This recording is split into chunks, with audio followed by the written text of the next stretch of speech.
मध्ये अनेक बड्या राजकारण्यांची नावे अडकण्याची शक्यता वर्तवण्यात येत असल्याने राज्याच्या राजकारणात मोठी खळबळ उडाली। थोडक्यात सांगायचे तर धर्माच्या आणि भविष्याच्या नावाखाली एका विकृत माणसाने सत्तेच्या जोरावर अनेक महिलांचे आयुष्य उद्ध्वस्त केले, ज्याचा पाडा आता हळूहळू वाचला जात आहे। सत्तेत बसलेले लोक एका गुन्हेगाराला कशा प्रकारे कवच देतात यावर ही प्रकाश आपण टाकू। अशोक खरात हा केवळ एक भोंदूबाबा नव्हता, तर तो राजकीय नेत्यांसाठी एक इकॉनॉमिक आणि स्ट्रॅटेजिक ॲडवायझर बनला होता। अनेक बड्या नेत्यांनी त्यांच्या काळ्या पैशाची विल्हेवाट लावण्यासाठी खरातच्या ट्रस्टचा वापर केल्याचा संशयही नाकारता येत नाही। जेव्हा तपास यंत्रणा खरातच्या मालमत्तेवर टाच आणण्याचा प्रयत्न करतात, तेव्हा मंत्रालयातून फोन येणे किंवा फाईल्स गहाळ होणे हे राजकीय हस्तक्षेपाचे जिवंत उदाहरण असू शकेल, किंवा भविष्यात होण्याची दाट त्याची शक्यता आहे। रुपाली चाकणकर या स्वतः महिला आयोगाच्या अध्यक्ष असताना पीडितांच्या बाजूने उभ्या राहण्याऐवजी त्या खरातच्या संस्थानावर भक्ती करताना दिसल्या। एका घटनात्मक पदावर असलेल्या महिलेने एका बलात्काराच्या आरोपीचे पाय हे केवळ वैयक्तिक श्रद्धा नसून ते त्या गुन्हेगाराला समाजात क्लीन चिट देण्याचे एक राजकीय षडयंत्र होते का, हाही प्रश्न उभा राहतो। यामुळे पोलीस प्रशासनावर दबाव निर्माण झाला आणि सुरुवातीच्या काळात खरात विरुद्ध तक्रार घेण्यास टाळाटाळ झाली असेल का? कारण खरातकडे असलेला व्हिडिओ मध्ये केवळ महिलांचेच नाही तर काही बड्या राजकारण्यांचेही आक्षेपार्ह व्हिडिओ असण्याची दाट शक्यता आहे। ते आता आपल्याला तपासातून बाहेर येईलच, पण याच व्हिडिओमुळे अनेक नेते खरातला वाचवण्यासाठी पडद्यामागून ही हालचाली करण्याची शक्यता दाट आहे। समाजात आपण वावरताना काही नात्यावर आणि पदावर डोळे झाकून विश्वास ठेवतो, पण जेव्हा या विश्वासाचा खून होतो तेव्हा समाज मनाचा थरकाप उडतो। अशोक खरात नावाच्या व्यक्तीने जे कृत्य केले ते केवळ घाणेरडे या शब्दाच्या चौकटीत बसणार नाही, तर ते एका निष्पाप विश्वासाचा नरसंहार करणारे आहे। अशोक खरात याने सत्तेचा किंवा पदाचा माज दाखवत ज्या प्रकारे एका असहाय्य व्यक्तीचे किंवा पीडितेचे शोषण केले ते माणुसकीला लज्जित करणार आहे। यात केवळ शारीरिक अत्याचार नाहीत तर मानसिक छळ आणि सत्तेचा गैरवापर याचा असा काही मिलाप आहे की ऐकणाऱ्याच्या अंगावर काटा आल्याशिवाय राहत नाही। ही घटना म्हणजे समाजातील त्या सडलेल्या मानसिकतेचं प्रतीक आहे, जिथे समोरच्याची बाजू ही काही लोकांसाठी उपभोगाची वस्तू बनते। माणूस म्हणून घेण्याची लायकी नसलेल्या अशा नरपशूंनी नाही हे लक्षात ठेवावे की सत्तेचा माज आणि वासनेची गुंगी ही कायमस्वरूपी नसते। ज्या दिवशी कायद्याचा आणि जनतेच्या संतापाचा फास आवळला जातो त्या दिवशी तुमची सर्व मग्रुरी धुळीला मिळाल्याशिवाय राहत। एकीकडे आपण प्रगती आणि संस्कृतीच्या गप्पा मारतो आणि दुसरीकडे अशोक खरात सारखी माणसे आपल्यातील पाशवी वृत्तीचे प्रदर्शन करत असतात।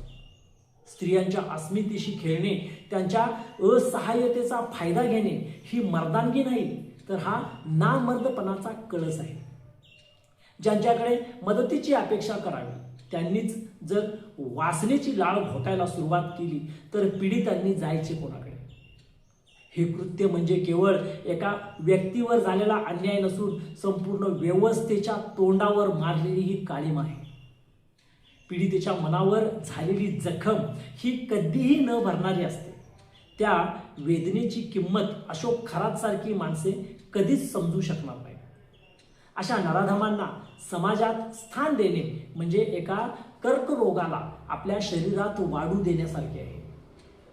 अशोक खरात प्रकरणातील ही विकृती ठेचून काढण्यासाठी केवळ कायदेशीर प्रक्रिया पुरेशी नाही। अशा नराधमांना सामाजिक बहिष्काराची आणि कठोर शिक्षेची थपराक मिळणे गरजेचे आहे। जर आपण आज शांत राहिलो तर उद्या ही विकृती कोणाच्याही दारापर्यंत पोहोचू शकते। अशा नराधमांना फाशी देणं हीच चपराक असेल। त्यात विशेष म्हणजे समाज राजकीय व्यक्तिमत्व यांच्याकडे आशेने पाहतो, पण तेच जर अंधश्रद्धेच्या बळी पडले असतील तर सर्वसामान्य जनतेचे काय? कारण राज्य महिला आयोगाच्या अध्यक्षा रुपाली चाकणकर यांची या प्रकरणातील भूमिका आणि त्यांची संशयित आरोपी सोबतची जवळीक यामुळे नैतिकतेचे अनेक प्रश्न उभे राहिले. एकीकडे महिला सुरक्षेच्या गप्पा मारायच्या आणि दुसरीकडे गंभीर आरोपांच्या छायेत असलेल्या व्यक्तीसोबत हसत खेळत वावरायचे. हा विरोधाभास आजच्या राजकारणाचे दुर्दैवी वास्तव बनले आहे.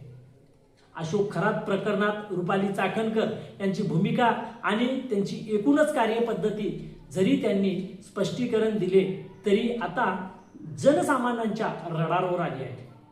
राज्य महिला आयोग ही एक स्वायत्त आणि अत्यंत संवेदनशील संस्था आहे.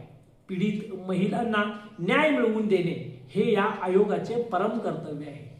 मात्र जेव्हा या आयोगाच्या अध्यक्षात अशोक खरात सारख्या वादग्रस्त व्यक्तीसोबत सार्वजनिक कार्यक्रमात किंवा वैयक्तिक भेटीत दिसतात तेव्हा सामान्य माणसाचा व्यवस्थेवरचा विश्वास उडतो आणि एखाद्या महिलेने आपला हक्क मागायचा ठरविला तर हक्क मिळवून देणारेच त्यांचे पाय धुतात, तर मग रक्षकच भक्षकांच्या मांडीला मांडी लावून बसणार असतील तर पीडित महिलांनी तक्रार घेऊन जायचे कोणाकडे? त्यांच्या अशा भेटीगाठींच्यामुळे गुन्हेगारी प्रवृत्तीच्या लोकांचे मनोबल वाढते. त्यांना वाटते की माझ्या पाठीशी सत्ता आहे, माझे कोणीही काहीही वाकडे करू शकत नाही. तसेच राजकीय नेते हे समाजाचे रोल मॉडेल असतात. त्यांनी घेतलेला प्रत्येक निर्णय आणि त्यांची प्रत्येक कृती समाजावर खोलवर परिणाम करते. जेव्हा एखादा नेता आरोपीच्या पाठीशी उभा राहतो तेव्हा समाजात असा संदेश जातो की गुन्हे करूनही तुम्ही सन्मानाने जगू शकता. नेत्यांना आरोपी सोबत पाहून पीडित व्यक्ती आणि तिचे कुटुंब दहशतीखाली जाते. यामुळे अनेक गुन्हे दाबले जातात.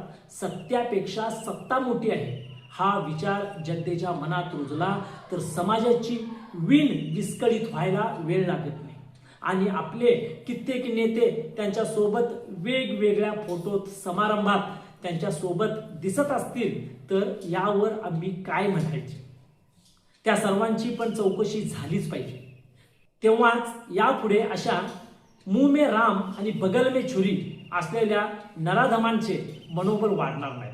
म्हणून ज्या नेत्यांना आपल्या पदाची प्रतिष्ठा राखता येत नाही आणि जे गुन्हेगारांना अभय देतात त्यांना राजकारणातून किंवा राजकारणात राहण्याचा कोणताही नैतिक अधिकार उरत नाही.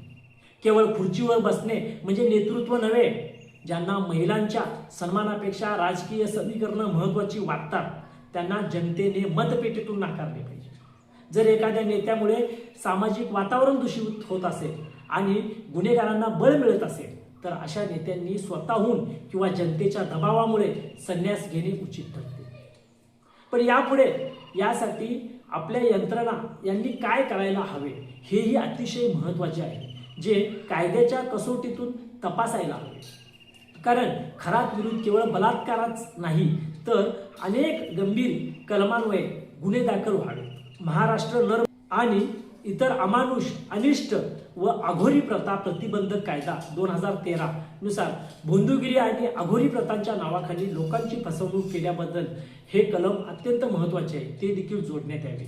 महिलांचे गुप्तपणे व्हिडिओ बनवणे आणि ते साठवून ठेवणे या गुन्ह्यासाठी देखील खरातला कठोर शिक्षा होऊ शकते. राजकीय हस्तक्षेपाच्या जोरावर खरातने काही CCTV फुटेज आणि पेन ड्राईव्ह नष्ट करण्याचा प्रयत्न केला होता किंवा केला जाऊ शकतो. जेव्हा राजकारण गुन्हेगारांना वाचवते तेव्हा रस्ताच पुढे या प्रकरणाला न्याय मिळवून देईल. पुण्यापासून नाशिकपर्यंत महिला संघटनांनी रस्त्यावर उतरून रुपाली चाकणकर यांच्या राजीनाम्याची मागणी लावून धरली होती. रक्षकच जर भक्षकाचे पाय धुत असतील तर आम्ही सुरक्षित आहोत का? हा प्रश्न आंदोलनाचा मुख्य केंद्रबिंदू ठरला. अशोक खरात प्रकरण सोशल मीडियावर ट्रेंड झाल्यामुळे सरकारला SIT स्थापन करणे भाग पडले. लोकशाहीत जनतेचा आवाज जेव्हा एक होतो तेव्हा मोठमोठ्या सत्ताधीशांना नमावे लागते, हेच यातून स्पष्ट होते. तर नक्कीच मित्रांनो, आजच्या या व्हिडिओमध्ये खरात प्रकरण नेमकं काय आहे हे आपल्या सर्वांना मी सांगण्याचा प्रयत्न केलेला आहे. तसेच इथून पुढचे खरात प्रकरणाबाबत कोणकोणते अपडेट्स येतात हे देखील पाहणे अतिशय गरजेचं आहे आणि अशा नराधमांना कठोरातली कठोर कारवाई प्रशासनाकडून प्रशासनाने करावी अशी मी प्रशासनाला नम्र विनंती करतो. धन्यवाद.